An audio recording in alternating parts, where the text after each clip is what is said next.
అంతర్జాతీయ నేర న్యాయస్థానం అనాలేమో ఇంటర్నేషనల్ క్రిమినల్ కోర్టుకు సంబంధించి ఏదైతే ఇజ్రాయెల్ మీద సౌత్ ఆఫ్రికా పెట్టినటువంటి కేసు, ఇజ్రాయెల్ మానవ హక్కుల ఉల్లంఘనకు పాల్పడుతోంది, ఇజ్రాయెల్ సైన్యం సామాన్యులని చంపుతున్నారు, కావాలని తెలిసి మరీ చంపుతున్నారు, హమాస్ తీవ్రవాదుల పేరుతో సామాన్యులు చంపుతున్నటువంటి వాళ్ళు ఈ మానవ ప్రపంచానికి మంచి వాళ్ళు కాదంటూ వేసినటువంటి కేసు ఏదైతే ఉందో దానికి సాక్ష్యాలు కూడా చూపెడతామన్నటువంటి దాంట్లో కొంతమంది ఇంప్లీడ్ అయ్యారు, మేము కూడా చూపెడతామని. తద్వారా వాళ్ళందరూ కూడా ఇజ్రాయెల్ తప్పుడుదని చెప్పే ప్రయత్నం చేస్తున్నారు.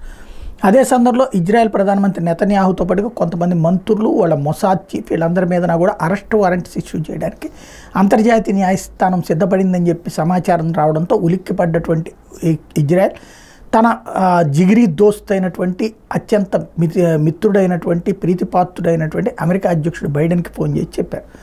బైడెన్ ఇప్పుడు ఇంటర్నేషనల్ క్రిమినల్ కోర్టుకి అమెరికా తరపున వార్నింగ్ ఇచ్చారు. ఒకవేళ ఐసీసీ కనుక ఏ అరెస్ట్ వారెంటో జారీ చేస్తే దాన్ని తిప్పి కొడతాం, నిబంధనలని మేము తిప్పి కొడతాం అన్నటువంటి పాయింట్ చెప్పుకొస్తూ దాని జోలికి పోవద్దు, ఇజ్రాయెల్ జోలికి పోవద్దు అని చెప్పి వార్నింగ్ ఇస్తున్నారు.